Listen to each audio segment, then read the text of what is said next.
You, on the other hand, can have all the flexibility in the world to go for these crazy ultimates that can really just stomp on the enemy team. Where is the Grok pick right now? You know, we're seeing this, how much influence we have with Grok first 2 games. Is this going to be a Grok pick? I'm putting my eyes on the pick. Come, we have 2 more seconds. Oh, it's an Akai! Wow. That's a jungle Akai if I've ever seen one. You know, Akai can actually flex to be a support as well. I agree. The meta is all about flex picks, right? What's available. Even Valentina can jungle and Akai can support. So there are so many different options you can play this game now. That's why the coaching system is so important in the meta. You're right. Game 1, Carl TZ brought out the jungle Grok, and who's to say that he hasn't picked up a page out of his grand finals rival Wise, you know? Maybe he will start rocking the jungle Valentina, but going into the second phase, there goes Echo taking away the potential for Panda to play the Harith. What's HAQ trying to lock out? It's so hard to read what HAQ might ban out because, again, Echo, they're flexing. They are. They are absolutely flexing right now. They haven't picked up a gold laner, yet they're going for the gold lane bans. They are really nailing it down now. 1-1, carry, Clint. I mean, wait, no. That's a Harith and then the Ling, right? I thought it was going to be Clint. The Clint ban coming in for Echo, but they need to leave a few heroes open for themselves too, right? And I guess that's what they're doing. They have the first pick in the second phase. By banning out the Harith, the carry, and the 1-1, it does give them another opportunity to really lock Panda down in the draft. Force him maybe to play another Moskov. Yeah, they could have. I mean, now if you look at the entire comp for Team Echo here, they're diving Moscow is going to be okay, but at the same time, it's a similar story to a carry, right? If you fail the first dive, Moscow can easily push your way, dash to a safer position, and just go to town with Inspire. So, I mean, this is definitely viable, but at the same time, there are also options that's available, kind of like, you know, you might run Kadita support and play Faramis in the mid lane for the entire side of HAQ. That is a hero that is oddly absent, at least for today's matchups, right? Faramis, very mum. Echo on the swing back picks up old reliable despite having, Beatrix? I mean, it's safe to say a bad group stage performance, right? Abysmal win rate for Beatrix. And the Claude too. You know, we might see that happen. Claude and Beatrix. Looking at the composition that Team HAQ have drafted for themselves, the Claude can't work. It has a lot of synergy just diving in together. But then you need to think about also, what are they going to go for the mid lane, right? Have we already seen the mid lane? Is it the Kadita or is it perhaps the Joy? Or is it the jungle pick? Now it comes down to just that, how Team HAQ are going to use these flexible picks in the Kadita and the Joy.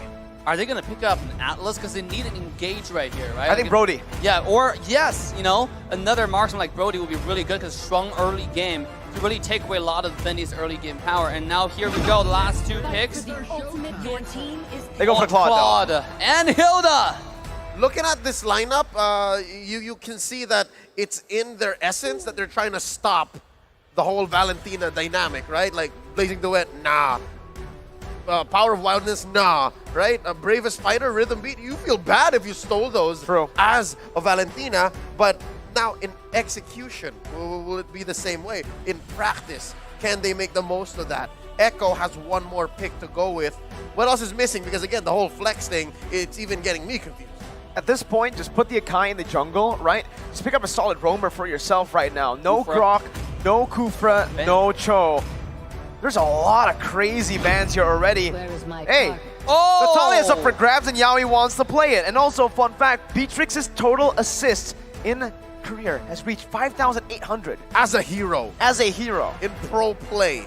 Wow. 5,800. Is that the right number, 5,800? Yeah. All right, that's a lot of Beatrix games. That is a lot of Patriots games.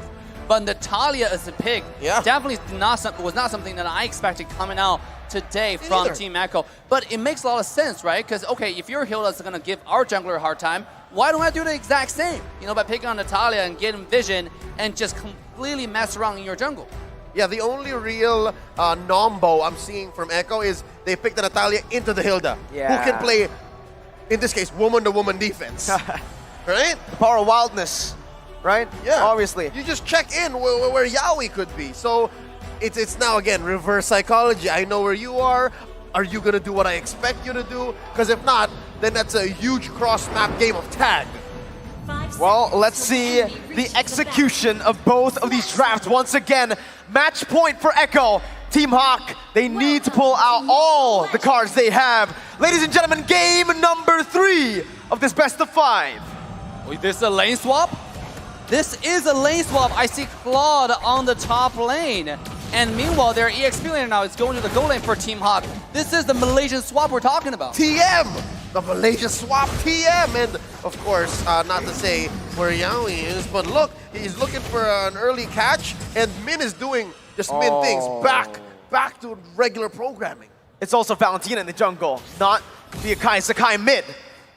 We saw this Like Drian. Like Drian on esports. They played this before. Akai mid, Valentina jungle. All right, why? Dave.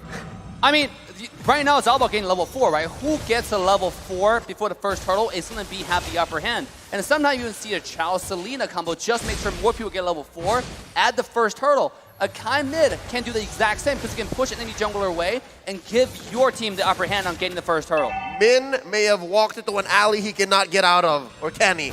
Oh, of course he can. Of course he can, man. He did this in the group stage. It's the Malaysian Hilda, right? They get out of any situation. Not in game 1 though, right? Again though, if you look at it, Team HAQ, Echo, this composition, Man's gonna have a lot more of a good time here in the mid lane, just clearing out waves. And Man's gonna actually get that level 4 a bit faster. Meanwhile, Lola gonna be ganked by Benny and Yaoi. I personally don't like the lane swap here. It's not as effective as the previous lane swaps, specifically the ones we saw in the group stage, but more on that mid Akai. I like how this was both a...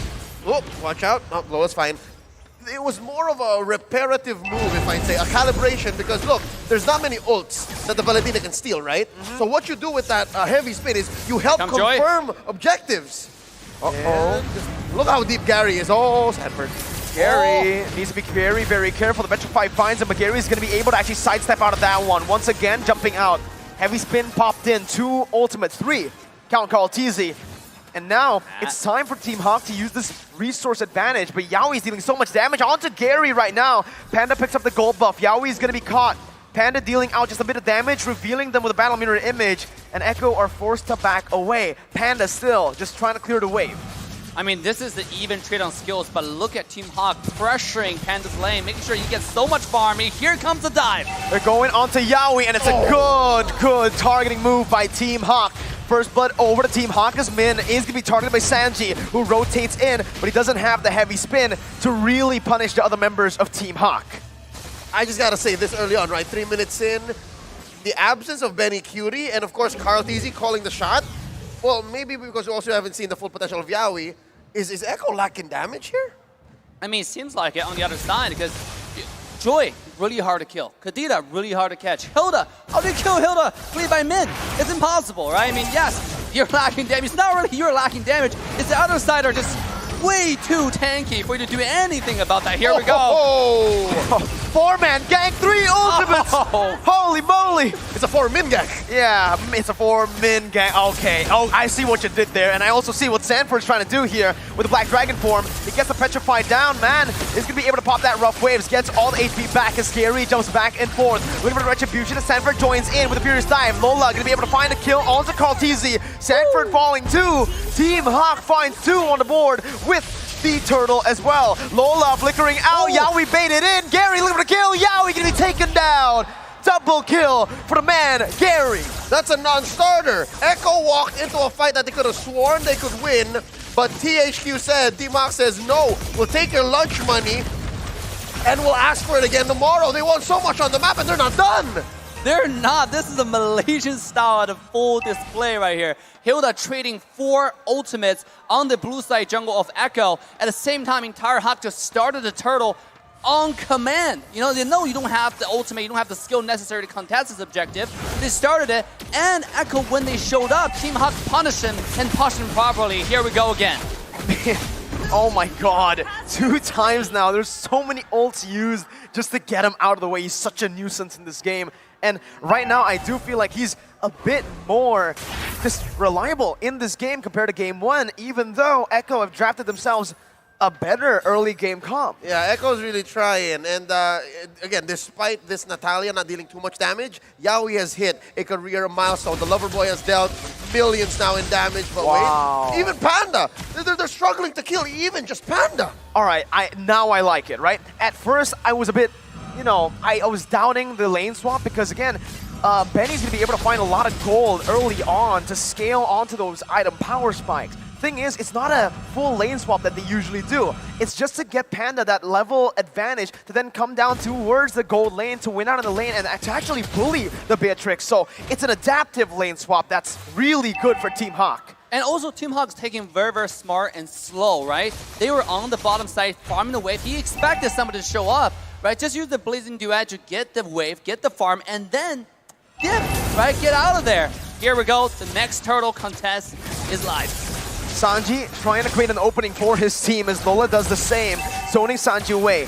Gary is doing a lot right now, jumps in. That's going to be Sanford with the Black Dragon form. Carl Teasy with the Bravest Fighter, and that's Carl Teasy winning on the Red Tree battle with the Petrify. Finds two members. Lola gets the stun. Man gets the rough waves down. Man's looking for more. Sanford's going to be stunned up as Yaoi jumps in onto the mid lane. Sanji flickering out, hits the wall. Gary looking for it.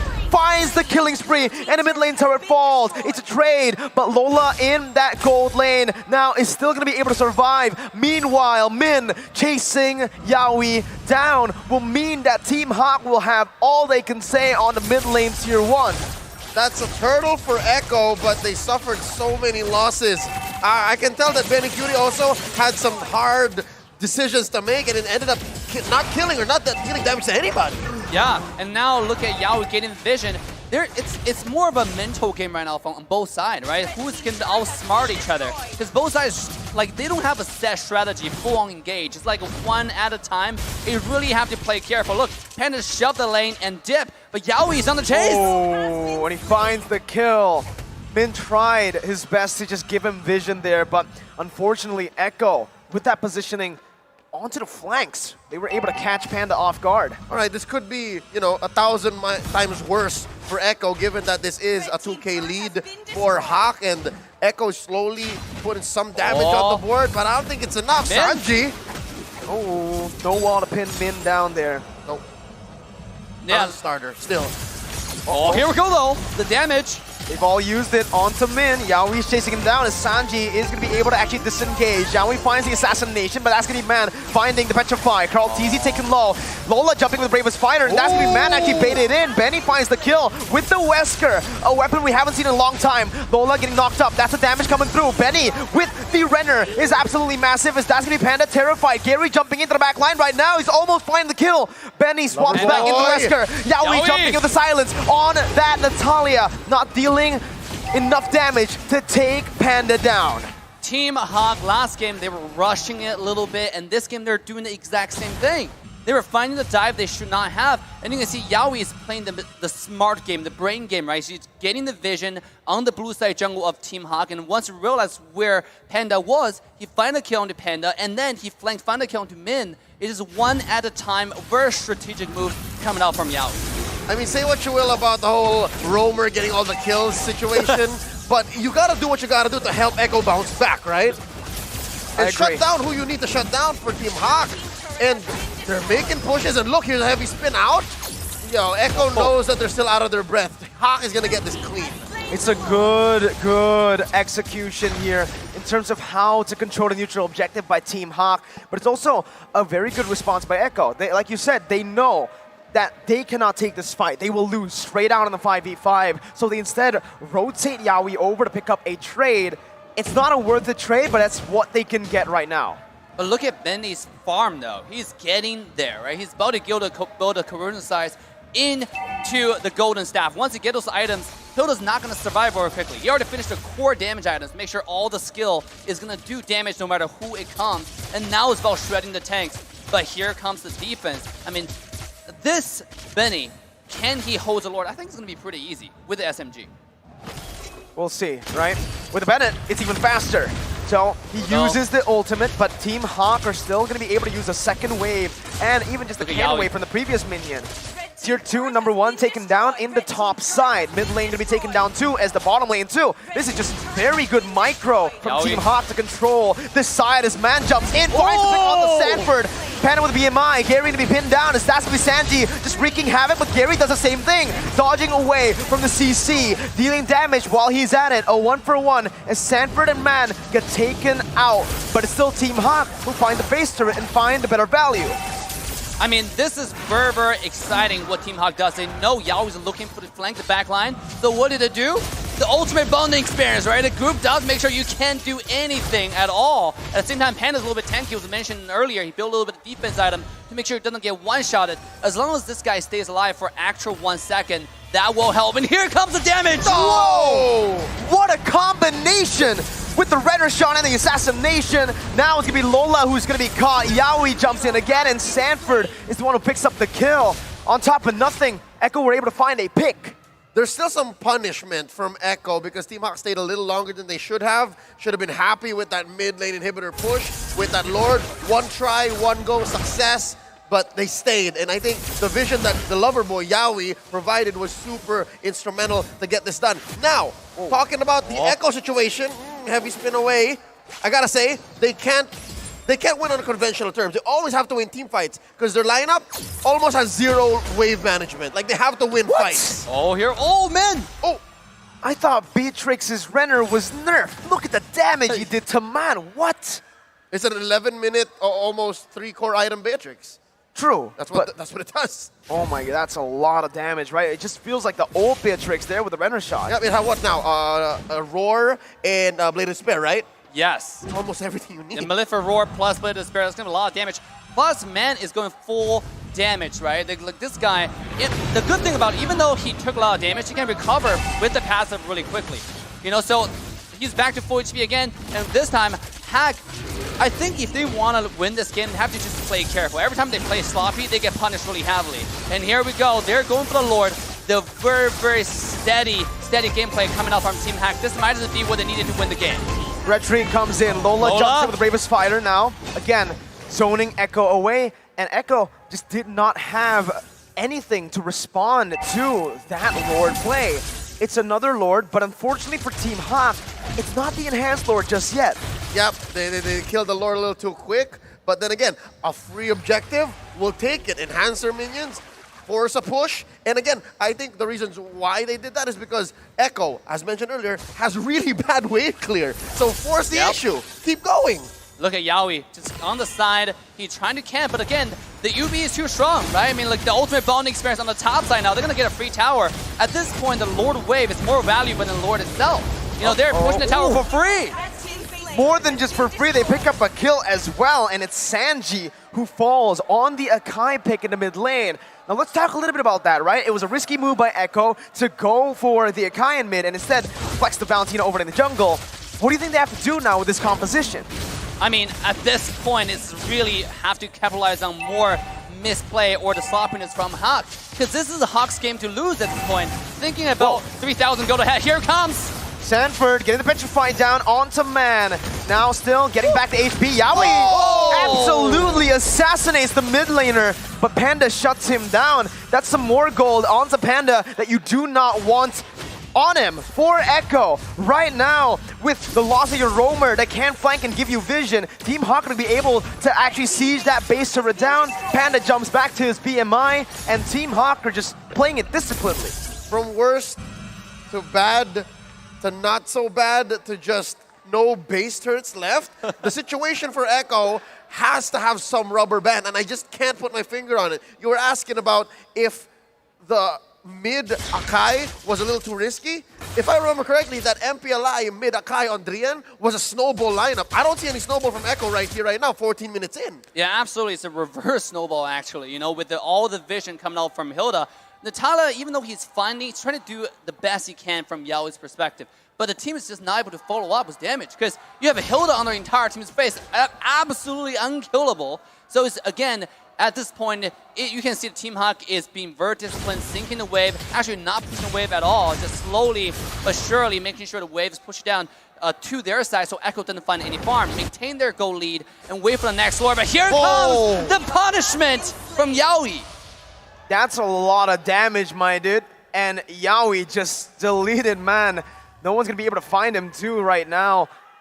Wow. That's the lover boy for you. That's the lover boy. And it's going to hit critical mass, exactly what this Natalia can do at this point in the game, approaching 15 minutes. Absolutely. It's at this point, Echo's win condition is either HAQ's mistake or Yaoi finding the flank. And speaking of flank, here it comes again. Uh-oh, man, popping a sprint, gonna be actually pinned down, but the damage isn't enough just yet. Gary leaving to collapse, Benny flickering forward, finding the kill, but using his resource. Now, it's an all-out fight from everywhere. Benny still in the bush, dealing a lot of damage. Gary gonna be melted down, but in the back line, look at Carl Teasy, who's gonna be taken down. Panda with the mid-nature, and the blazing duet outplays Sanford. Picking him up as a kill for Gary. Yaoi gets the minion, the creep, and that is a mistake you do not want to see because Team HAQ run wild on Echo. Sanji losing immortality. Lola and Gary dealing damage enough to pick up the unstoppable. The minion waves are still coming down. Can Team HAQ end? It's just Benny. It's just Benny. It's about 10, 12 seconds before anyone else from Echo comes back. Could this be the beginning of a reverse sweep? Benny once again trying to stun, but it is going to be Mon who deletes him off. Team HAQ, they were pushed to the edge, but they have come back. It's 2-1. Team HAQ have done it. Yibombe, Team HAQ back on the board. 2-1. It's not over yet. It's not over yet. One crucial mistake from one little auto attack can change the fate of the entire game, my guys. That was insane. How he camping, how he just jumping in the bush, and then it's one auto attack on the minute because it disappeared. You know, Claude disappeared, he can't auto attack anymore, and that lost the game for Echo. I mean, say what you will about that very moment, right? Yeah. Which might as well could have turned it around for Echo, but the writing was on the wall. Echo was just holding on for dear life. But what? Yes. Imagine like the whole Lion King situation, right? Oh, man. With what was Simba's dad's name? Mufasa. Mufasa hanging on by his paw, right? He was holding on for like 2 or 3 fingers. That was worse for Echo. They